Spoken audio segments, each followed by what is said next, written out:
izena eta abizena? Zuaitz Egilegor.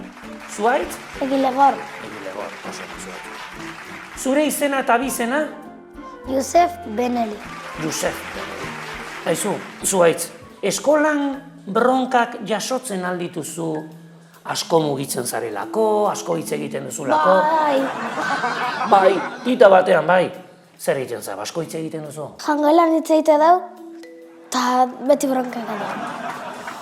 Aizu, Josef, inoiz gorde alduzu ohe azpian zerbait gurasoek ez ikusteko? Bai. Zer izan zen, zer gorde zenon kubion artean?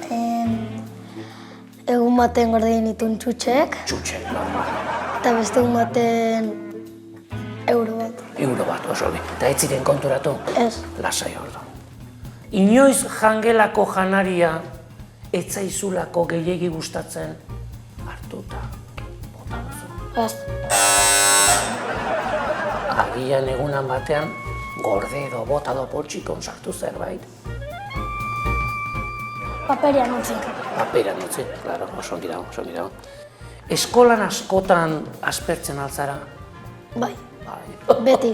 Beti, ze ikasgaia ez zaizu bat ere gustatzen? Gaztelania. Gaztelania ez zaizu gustatzen. Zergatik ez zaizu gustatzen gaztelania? Dao irakasle bat, que kriston estricto. Zein da zure ikasgai gustokoena? Zer da bai? Ikasgai matematikak, ingelesak... Mate. Mate, bai.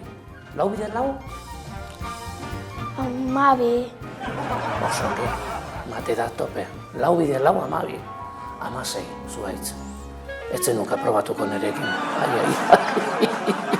Josef, ni soinu arraroak egiten artista naiz. Adibidez.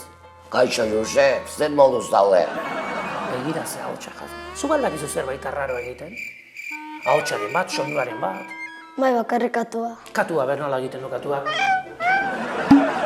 Por lo menos egiten nire katua. Oso ongi. Egin berri zabera ongi entzuteko? Begira, oso ongi. Gozetuta dago katu hori. Zuaitz, begira zer duan hemen. Zuaitz txapeldun, futbolen golak sartu. Zuaitz txapeldun, domina zuretzat diren du.